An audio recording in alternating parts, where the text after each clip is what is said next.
Hi guys, share ko lang po yung gatas ng anak ko. So ito po siya, Pediasure 1 to 3 years old. Ito po yung gatas niya ngayon since nung September 2023 po, nagkaroon siya ng acquired cerebral palsy.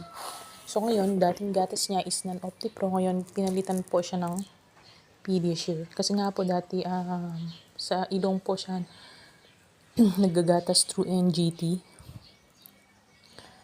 So, nagpapasalamat ako kay God kasi ngayon natanggal na nga po yung yung NGT niya at nakakagatas na siya through his mouth. So, ito po yung mga nutritional content ng Pediasure.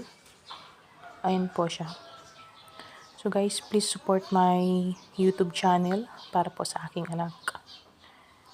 Medyo pricey po siya kasi sa 1 month, nakakadalawang 2.4 po siya ng